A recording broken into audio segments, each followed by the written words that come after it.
Hello, everyone. My name is Scott Stiller with Stutsman Logistics. I started with Stutsman Logistics about a year and a half ago after 22 years with one of the largest domestic transportation companies in North America. My approach has always been strategic and partner-oriented, and I and Stutsman feel like if we do our jobs right, we're going to add value to your business to help you grow your business. One of the ways that we do that is to continue to educate our customers on market dynamics. So I'm happy to say that this month I'll be walking through the February market update.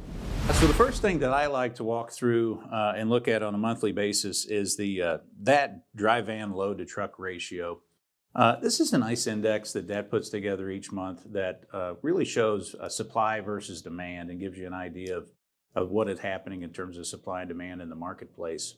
As you can see on the graph here, and you have to kind of look pretty hard, there is a light gray line that represents 2025.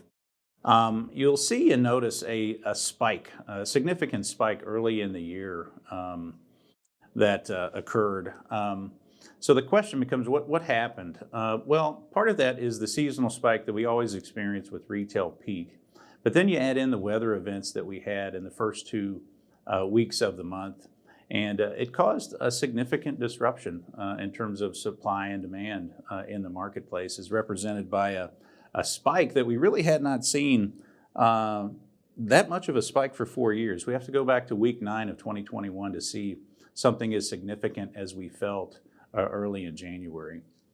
What I will also say significant is how quickly it came back to normal. So you see the slope down in the subsequent weeks post that first week of the year. So that indicates that things have kind of gotten back to seasonal norms, and they did that very quickly. So now the question becomes, what exactly did this do to pricing? And to look at that, we'll move on to another index that I like to walk through, the FTR index as provided by truckstop.com and FTR. So as we take a look at the dry van spot rates index, you'll notice the far left, you'll see the spike that we experienced in terms of pricing that aligns very well with the capacity constraints that we saw in the first week of January. But you'll also notice the subsequent weeks, the pricing started to be reduced and come down, even underneath the 2024 numbers as of last week. So that was a little bit of a surprise. But, you know, when I think about weather events, I like to use them as somewhat of a litmus test in terms of indicating how much elasticity of capacity there still remains in the marketplace between supply and demand. So if the weather event might cause capacity constraints for 4 to 6 weeks, even months, that would indicate to me that there's quite a bit of parity between supply and demand in the market. We just didn't see that with this weather event. So that would indicate to me that there's quite a bit of elasticity between supply and demand, and quite a bit of oversupply still in the marketplace, and we're likely going to experience that at least for the next 6 months. So now I'd like to turn to the DAT National Dry Van Spot Rates forecast to help us understand where pricing might be headed in 2025. I would say after lots of projections indicating elevated pricing in 2025, things have changed quite a bit in the last couple of months.